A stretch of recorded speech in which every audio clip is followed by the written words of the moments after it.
कस्बे से दूर पहाड़ी इलाके में आकिल नामी लड़का अपने वालिदैन के साथ रहता था। 11 साला आकिल 5वीं जमात का तालिब इल्म था।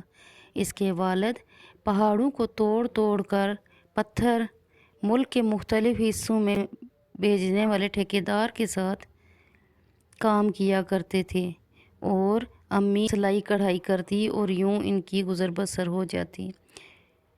पढ़ाई से फारग होकर आकिल अपनी अम्मी का हाथ बटाता था।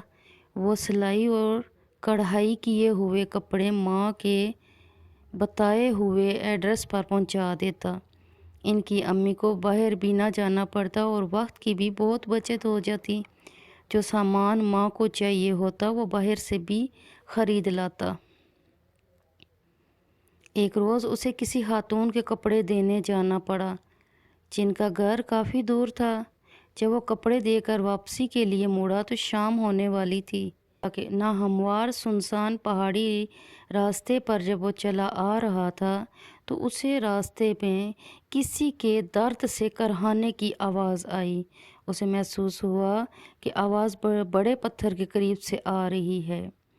वो बड़े पत्थर के पास आया और पूछा, कौन है?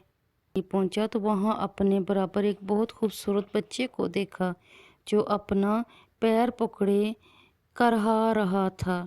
इसके पाँव में नोकीला कांटा चुभा था जिसकी वजह से पाँव में सूजन हो रही थी और खून भी बह रहा था। तुम कौन हो? यहाँ कैसे आए? ये कांटा कैसे चुभा? उसे देखते ही आकिल ने हैरानी से कई सवाल पूछ डाले। बहुत तकलीफ़ हो रही है, कांटा निकालने की हिम्मत भी नहीं है। क्या तुम मेरी मदद करोगे? बच्चे ने मदद मांगी तो वो सर हिलाते हुए इसके पाँव के पास झुका। अरे वो देखो कितना खूबसूरत पत्थर है, आकिल ने एक तरफ इशारा करते हुए कहा। जैसे ही बच्चे ने इधर देखा आकिल ने झट से कांटा निकाल दिया। अरे कांटा निकल गया, मैं डर रहा था कि कहीं बहुत तकलीफ़ न हो, मगर तुमने तो कमाल कर दिया, बच्चे ने खुशी से कहा। आकिल मुस्कुराया और अपनी कलाई पर लिपटा रुमाल फाड़ कर इसके पाँव में पट्टी भी बांध दी। लड़के से पूछा, तुम कहाँ रहते हो? लड़के ने जवाब दिया, मेरा यहाँ करीब घर है और मेरा नाम बिट्टू है। आकिल ने उसे कहा, अब शाम हो गई है, मैं घर चलता हूँ, तुम भी अपने घर की तरफ जाओ, तुम्हारे घर वाले भी परेशान हो रहे होंगे। ये कहकर आकिल हाथ मिलाते हुए मुखालिफ समत में चलने लगा। जा तो उसने देखा कि अम्मी उसकी बहुत परेशान हैं।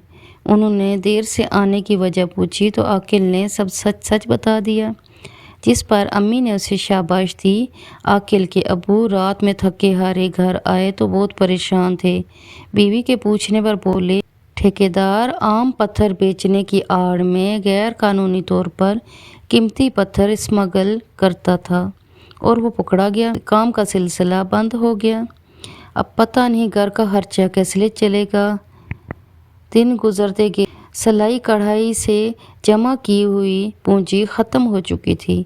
इस रोज़ इनके घर का राशन भी नहीं था और इतने पैसे भी नहीं थे कि कुछ खरीद सकें।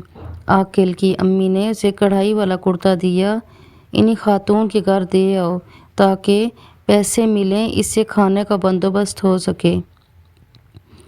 जब वो कपड़े पहुंचाकर आ रहा था तो उसे बिट्टू नज़र आया। दोनों दोस्त बातें करने लगे। बिट्टू ने परेशानी की वजह पूछी तो आकिल ने सारी बात बता दी। फिर उसने सुनहरी थैली दी और उसे कहा कि अपने पास संभाल कर रखना, जब कोई मसला हो तो सच्चे दिल से दुआ करना और इसमें से एक बीज निकाल कर ज़मीन में दबा देना। आकिल घर पहुंचा और माँ को पैसे दिए। अब्बू दुकान से राशन लेके आ गए। रात में सोने से पहले आकिल ने दुआ की और थैली से एक बीज निकालकर घर के पिछले हिस्से की मिट्टी में दबा दिया। अगले सुबह वो दरवाजे पर तेज़ दस्तक से जागे। कौन है? आकिल के अबू ने पूछा। दरवाजे पर खड़े अपने एक दोस्त को देखकर खुश हुए। एक बड़ी कंपनी ने पहाड़ों की खुदाई का हुकूमत से माहिदा किया है। وہاں کے لوگوں نے تمہاری ایمانداری سے متاثر ہو کر تمہیں انچارج بنانے کے لیے کمپنی کے نمائندے سے کہہ دیا ہے۔ میرے ساتھ چلو، انہوں نے تمہیں بلایا ہے۔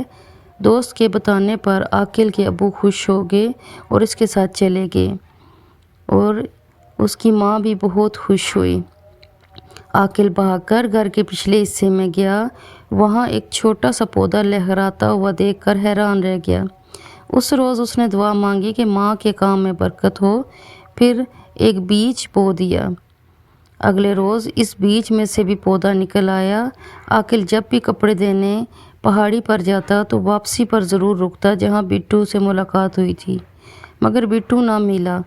وقت گزرنے کے ساتھ عاقل کے گھریلو حالات بہتر ہو گئے۔ اس نے سنہری تھیلی اور اس میں موجود بیج سنبھال کر رکھے ہوئے تھے۔ وہ بٹو کو کبھی نہ بھولتا تھا۔ ایک رات اس نے ایک انوکھی خواہش کی اور بیج بو دیا۔